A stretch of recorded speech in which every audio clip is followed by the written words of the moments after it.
10.000 con Jesús, América Latina. Señor mío y Dios mío, creo firmemente que estás aquí, que me ves, que me oyes. Te adoro con profunda reverencia.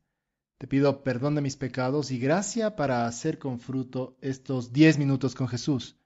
Madre mía Inmaculada, San José, mi Padre y Señor, Ángel de mi guarda, intercedan por mí. Hoy celebramos la fiesta de una santa que yo soy bastante fan, la verdad. Se llama Santa Catalina de Siena, es patrona de Europa y es doctora de la Iglesia. Y podemos aprender de su amor a la Iglesia, al Papa y a los sacerdotes, y a la vez de su fortaleza, porque le tocó denunciar los errores y las cobardías de los pastores de su época, porque le tocó vivir el cisma de Aviñón. Fue una de las grandes místicas de su tiempo y destacó por su faceta de predicadora y escritora, y también por la contribución decisiva al regreso del papado a Roma, tras varios años en Francia. Es una santa muy venerada y muy popular en las fundaciones, en las iglesias, en los santuarios, especialmente de la Orden Dominicana, y de todos los que trabajamos un poco en cuestiones de comunicación social.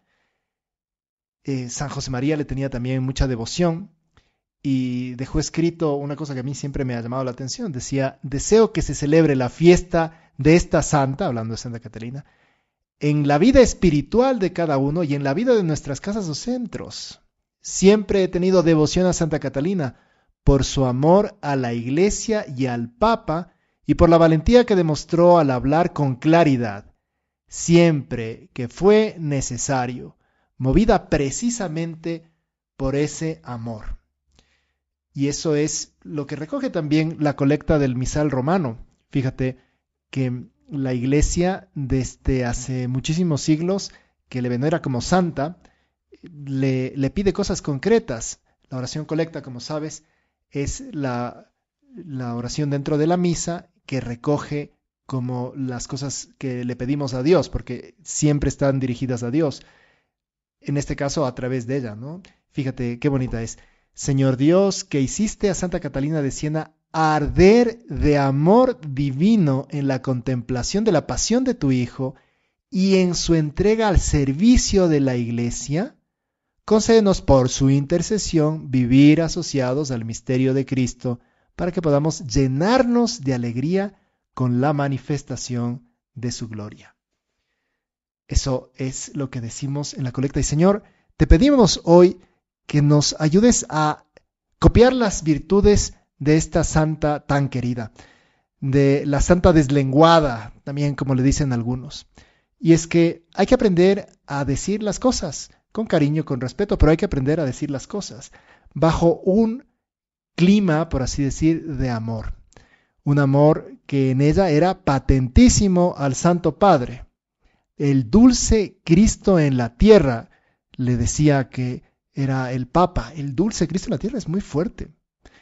Ahora, Santa Catalina vivió en una época muy complicada, en el año 1347 hasta 1380, además murió joven, porque el siglo XIV en Italia estaba marcado por una realidad política puntual, lo que podemos llamar como una serie de ciudades-estado. Entre esas ciudades se destacaban Florencia, Nápoles, Venecia y la misma Siena. Y los estados pontificios eran vistos por muchos como una región más, sujeta a codicias, a contiendas, a luchas. Y justamente esa diferencia entre regiones y el abandono de los caminos dejaban ver un panorama sombrío que se tomaban los que se dedicaban al vandalismo, al pillaje en general. Fueron tiempos muy inseguros. El siglo XIV también es el siglo de las grandes epidemias. Es de la que se conoce como peste. Los poblados estaban sin gente porque hasta las actividades económicas más básicas quedaban sin atender.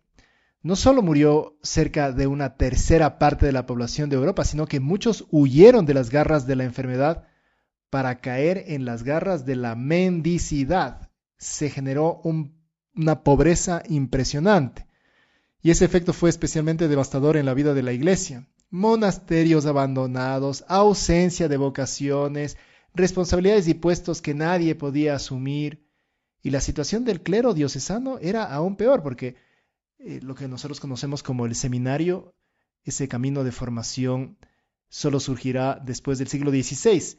Así que a una formación muy pobre le sobrevino también una escasez dramática de gente.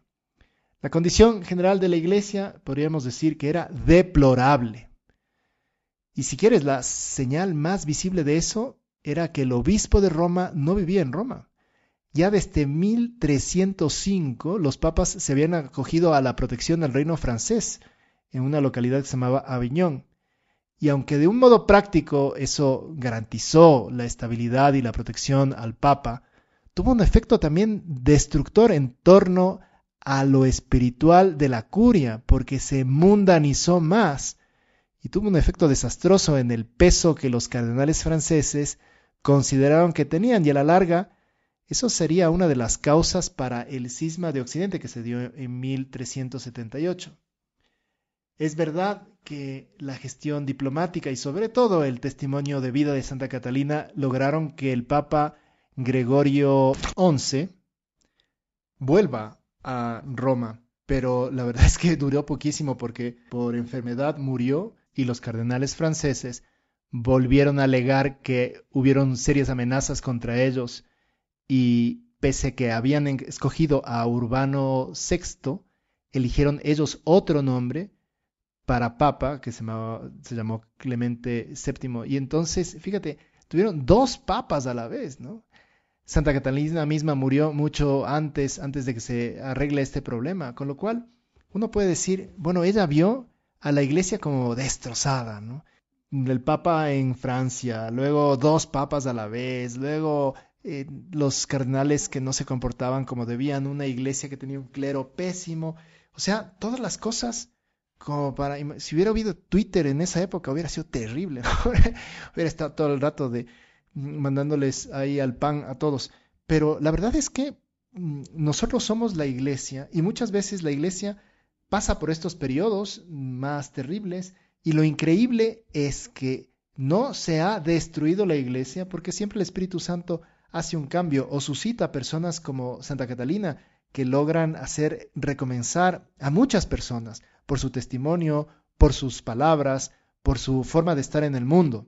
Y Señor Jesús, hoy te pedimos que nosotros también seamos ese testimonio, que también tengamos esas palabras, que también escribamos, que tengamos en definitiva esa vibración suficiente para atraer a otros y para hacer que las cosas que no funcionan empiecen a funcionar. Yo recuerdo cuando recién me fui a estudiar teología a Roma, tenía una visión de la iglesia como una señora vieja que intentaba hablar con sus hijos muy jovencitos que no le entendían. Pero después de estudiar varios años de allí y de ir con frecuencia a rezar en San Pedro, y me di cuenta que en realidad es como una señora que sabe lo que tiene que decir, que está intentando hacer que sus hijos vuelvan, pero sus hijos no tienen ningún interés de escucharle. ¿Cuántas veces nos pasa eso? Que el Papa nos pone, por ejemplo, ahora estamos rezando por la paz en Ucrania, que se acabe pronto esa guerra, el Papa lo está repitiendo una y otra vez. Y tal vez al principio sí estábamos como muy vibrantes con esta idea, pero ya han pasado más de 2 meses y seguimos y tal vez haya gente que baje los brazos y se dedique a otras cosas. ¿Cuántas veces nos damos el lujo de hablar mal de la iglesia o hablar mal de los pastores? Son formas concretas de separarnos de Dios, son formas concretas de separarnos de su iglesia. Santa Catalina decía las cosas a quien tenía que recibirlas y las decía con mucha dureza si quieres, pero con amor. Y nosotros también tendremos que decir las cosas en los momentos oportunos. ¿Qué sacas hablando mal delante de tus amigas? ¿Acaso ellas son el concilio para cambiar el Papa? Por favor, es ridículo. Lo único que haces quejándote es crear mal ambiente, hacer que la gente se aparte y actuar justo en contra de lo que Santa Catalina hizo. Santa Catalina unió a la gente al Papa, unió a la gente al dulce Cristo en la tierra, porque sabía que esa era la mejor forma de que todos alcancen la salvación. Eso tendremos que hacer tú y yo, quitándonos todas las tonterías que a veces nos puede pasar en la cabeza de que somos más inteligentes que el Papa inclusive, imagínate, ay Dios mío. Que hoy acudamos junto con toda la iglesia a pedirle a Santa Catalina, que por la intercesión de Santa Catalina el Señor nos dé un corazón más grande para querer más al Santo Padre y a toda la iglesia. Ponemos estas intenciones en manos de nuestra Madre Santa María. Doy gracias, Dios mío, por los buenos propósitos, afectos e inspiraciones que me has comunicado en esta meditación. Te pido ayuda para ponerlos por obra. Madre mía Inmaculada, San José, mi Padre y Señor, Ángel de mi guarda, intercedan por mí.